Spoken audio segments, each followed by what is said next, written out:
Hello everyone. आज के इस लेक्चर में हम लोग बात करने वाले हैं adverse effect of antipsychotic drugs के बारे में कि यहाँ पर जो भी हमें यहाँ पर साइड इफेक्ट देखने को मिलेंगे उनको बोला जाता है dose dependent extra pyramidal symptoms, जिनको बोला जा सकता है extra pyramidal side effect. Okay, तो कौन कौन से इसमें साइड इफेक्ट्स देखने को मिलेंगे? तो नंबर 1 है इसके अंदर पार्किंसनिज्म।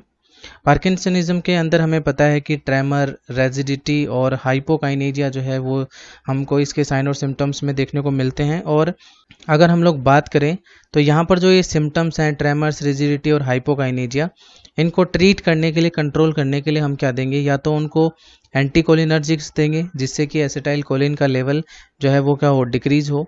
और साथ ही साथ में एंटी हिस्टामिन भी दे सकते हैं, बिकॉज कुछ एंटी हिस्टामिन ऐसे भी हैं जो कि एंटी कोलिनर्जिक प्रॉपर्टी रखते हैं।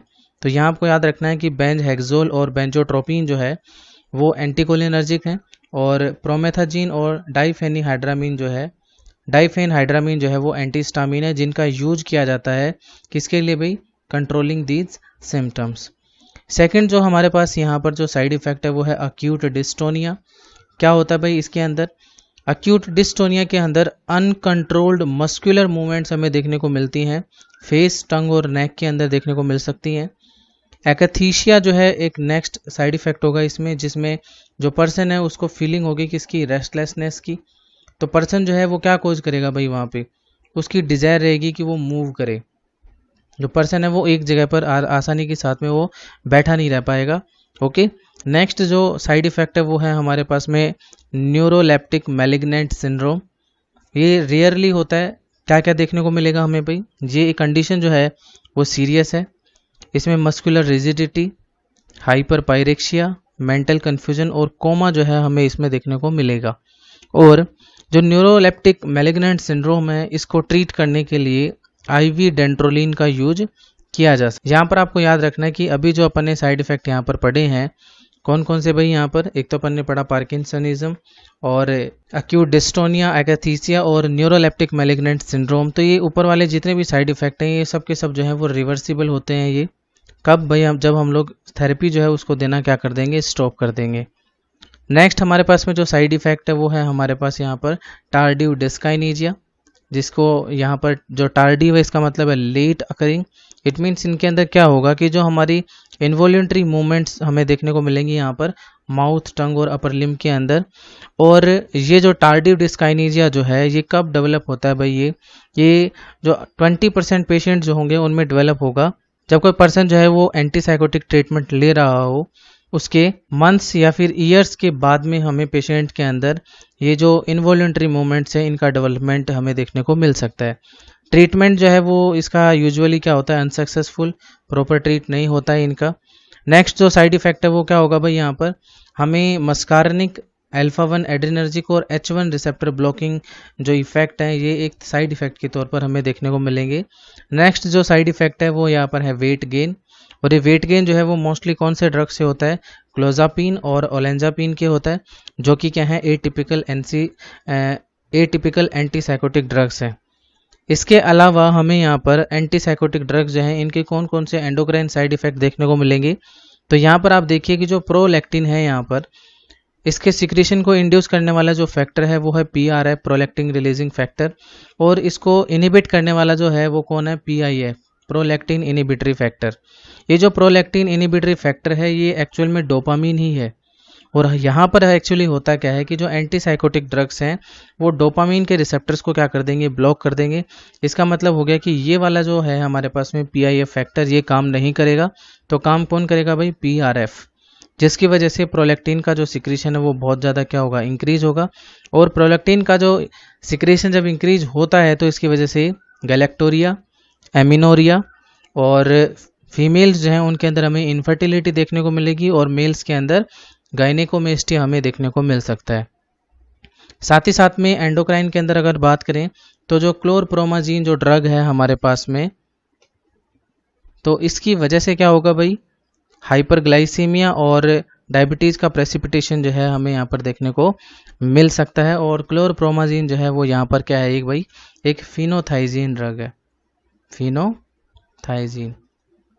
ओके, नेक्स्ट जो साइड इफेक्ट है यहाँ पर वो है हाइपर सेंसिटिविटी रिएक्शंस, जिसके अंदर हमें skin rashes, itching, dermatitis, leukopenia, leukocyte का काउंट कम होना, और ऑब्स्ट्रक्टिव जॉन्डिस हमें देखने को मिल सकता है जो कि रेयरली होंगे।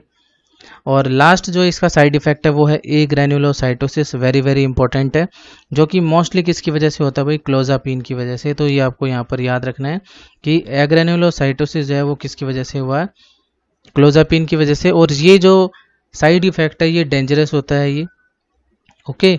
इसलिए हमें क्या करना पड़ेगा कि जब जब हमें क्लोजापिन देना होगा तब तब हमें रेगुलर मॉनिटरिंग करनी पड़ेगी ब्लड काउंट्स की, ठीक है। तो वो ज़रूरी है यहाँ पे, ओके। तो क्लोजापिन जब भी देंगे हम तो हमें यहाँ पर थेरेप्यूटिक ड्रग मॉनिटरिंग करनी ही पड़ेगी। नेक्स्ट अब अपन यहाँ पर बात करने वाले हैं therapeutic uses of antipsychotic drugs के बारे में। और यहाँ पर हम लोग बात करेंगे किसके बारे में, सीजोफ्रेनिया के बारे में। ये जो सीजोफ्रेनिया है इसके बारे में आपको याद रखना है कि जो न्यूरोलेप्टिक ड्रग्स हैं जिनको हम लोग एंटीसाइकोटिक ड्रग्स भी बोलते हैं, तो वो ही क्या है यहाँ पर, ओनली एफिकेशियस ड्रग्स हैं जो कि अवेलेबल हैं किसके लिए भाई, ट्रीटमेंट ऑफ सीजोफ्रेनिया के लिए। अगर हम बात करें ए टिपिकल एंटीसाइकोटिक ड्रग की, तो ये भी यहाँ पर यूज की जा सकती हैं और ये कॉमनली प्रेस्क्राइब्ड ड्रग है। साथ ही साथ में इनकी वजह से हमें एक्स्ट्रा पिरामिडल सिम्टम्स के जो रिस्क है वो भी क्या होंगे, कम देखने को मिलेंगे। सीजोफ्रेनिया की ट्रीटमेंट में रिस्पेरिडोन और ओलेंजापिन जो ड्रग्स है ये फ्रीक्वेंटली हमें इन यूज्ड ड्रग्स देखने को मिलेंगी। अगर हम बात करें यहाँ पर किसके बारे में, क्लोजापिन के बारे में, तो क्लोजापिन के रिलेटेड आपको याद रखना है कि ये एक रिजर्व्ड ड्रग है किसके लिए भाई, for the resistance cases of schizophrenia. जबकि कॉमनली यूज जो ड्रग्स हैं वो है हेलोपेरिडोल और फ्लूफेनाजील। अब हम सेकंड जो इसका यूज है वो बात करेंगे, वो कौन है भाई यहाँ पे, मेनिया। मेनिया के अंदर क्या होता है भाई, यहाँ पर हम लोग जो क्लोरप्रोमाजीन है और हेलोपेरिडोल ड्रग्स है इनका यूज कर सकते हैं हम, जो कि ट्रीटमेंट ऑफ एक्यूट मेनिया के लिए यूज की जाती हैं। लिथियम जो है इसका भी यहाँ पर यूज किया जा सकता है, लेकिन ये यूज किसके लिए होगा भाई, मेंटेनेंस थेरेपी के लिए होगा यहाँ पे। एटिपिकल एंटीसाइकोटिक ड्रग की अगर अपन बात करें यहाँ पर, तो ओलेंजापिन, रिस्पेरिडोन, क्विटियापिन और जो एरिपिप्राजोल जो है ये कॉमनली यूज ड्रग्स हैं किसके लिए भाई, एक्यूट मेनिया के लिए। और साथ ही साथ अगर मान लो कि हमें क्या देना पड़े यहाँ पर, अगर हमें यहाँ पर पेरेंटल थेरेपी की अगर रिक्वायरमेंट अगर होती है तो वहाँ पर जो प्रेफर्ड ड्रग्स होंगी वो होगा क्लोरप्रोमाजीन या फिर हेलोपेरिडोल। अब यहाँ पर एक व्हाट एंड वाई आपको याद रखना है, और वो व्हाट एंड वाई क्या है भाई, यहाँ पे lithium is not preferred in acute mania. जो लिथियम है उसको प्रेफर्ड ड्रग नहीं बोला जाता अक्यूट मेनिया के अंदर। इसका रीज़न ये है कि लिथियम जो है वो स्लो ऑनसेट ऑफ एक्शन रखता है और साथ ही साथ में इसका जो सेफ्टी मार्जिन है वो क्या होता है, नैरो होता है। तो जो भी ड्रग जो कि सेफ्टी मार्जिन जो है इनका नैरो होता है तो उनके लिए हमें क्या करना पड़ता है भाई, उनकी मॉनिटरिंग करनी पड़ती है हमें, ठीक है। इसलिए हम लोग लिथियम जो है इसका यूज नहीं करते, प्रेफर्ड ड्रग नहीं है ये एक्यूट मेनिया के अंदर। अगला जो हमारे पास में थेरेपेटिक यूज़ है वो है एंटी एमेटिक ड्रग, जिसमें कि हम लोग फिनोथाइजिन और हेलोपेरिडोल का यूज करेंगे। और ये जो ड्रग्स हैं ये क्या काम करती हैं, ये जो D2 रिसेप्टर होता है किसके अंदर, कीमो रिसेप्टर ट्रिगर जोन के अंदर, ये उसको क्या करते हैं, ब्लॉक करते हैं। अगर मैं आपको बता दूं कि अगर डोपामीन अगर होता तो डोपामीन क्या करता है, इस कीमो रिसेप्टर ट्रिगर जोन के साथ अटैच होता जहाँ पर कि D2 रिसेप्टर प्रेजेंट होते हैं और नोजिया और वॉमिटिंग कॉज करता। लेकिन जब हमने यहाँ पर क्या दिया, एंटीसाइकोटिक ड्रग दिया लाइक फिनोथाइजिन एंड हेलोपेरिडोल, तो ये जाकर के उस D2 रिसेप्टर को ब्लॉक कर देंगे कहाँ पर, कीमो रिसेप्टर ट्रिगर जोन के अंदर, जिसकी वजह से हमें एंटी एमेटिक इफेक्ट यहाँ पर हमें देखने को मिलेगा।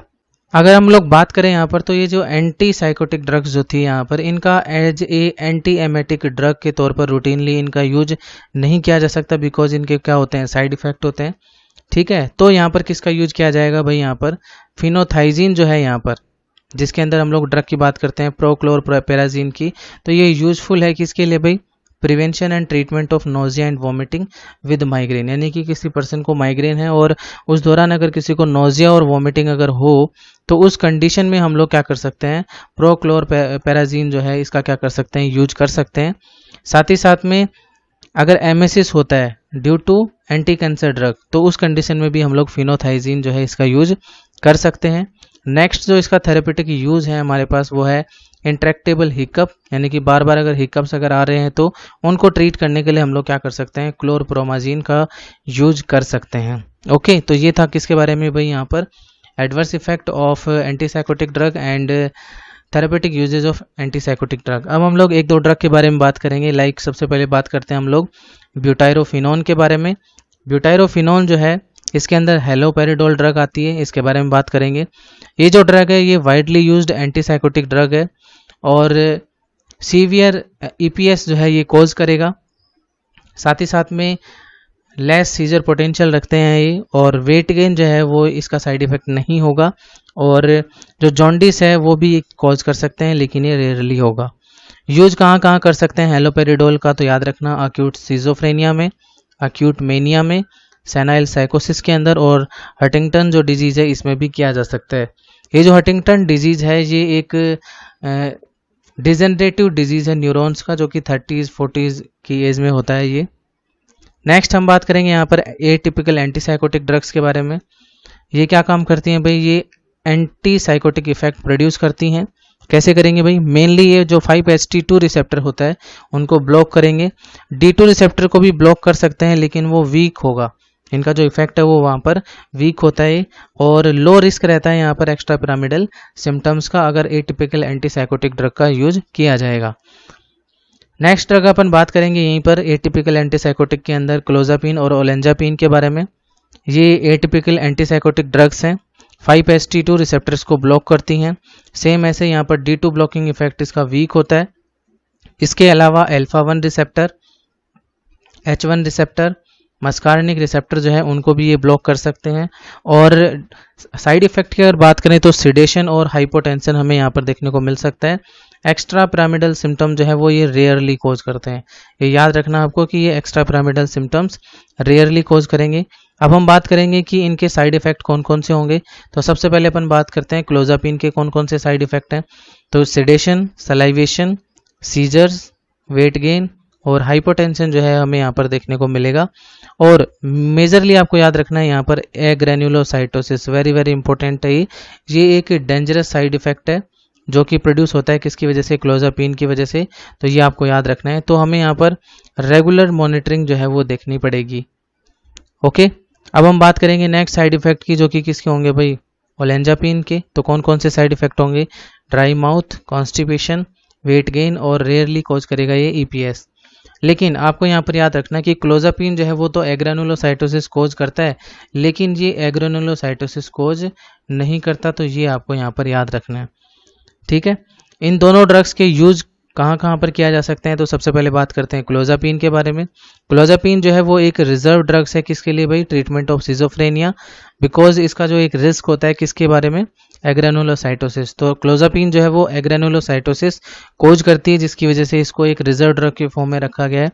अगर अपन बात करें यहाँ पर ओलेंजापिन के यूज की, तो इसका जो यूज है वो किसके लिए किया जाएगा भाई, schizophrenia and mania associated with bipolar disorder. और आपको पता होगा कि ओलेंजापिन जो है वो एग्रेनुलोसाइटोसिस कोज नहीं करता एज ए साइड इफेक्ट। अब हम बात करने वाले हैं यहाँ पर रिस्पेरिडोन के बारे में, जो क्या है, एक एटिपिकल एंटीसाइकोटिक ड्रग है। इसे ब्लॉक करता है किस किस को भाई, D2 रिसेप्टर को, 5-HT2 रिसेप्टर को, अल्फा-1 एड्रेनर्जिक रिसेप्टर्स को और H1 रिसेप्टर्स को। अगर बात करें हम लोग अगर इसको लो डोज में देंगे तो हमें यहाँ पर एक्स्ट्रा पिरामिडल सिम्टम जो है वो रेयरली देखने को मिलेंगे। और इसका जो यूज है वो कहाँ कहाँ कर सकते हैं भाई, in the treatment of schizophrenia, और इसके अलावा जो शॉर्ट टर्म ट्रीटमेंट है मेनिया का जो कि एसोसिएटेड है बाइपोलर डिसऑर्डर के साथ, तो उसके ट्रीटमेंट में भी इसका यूज किया जा सकता है। Okay, thank you.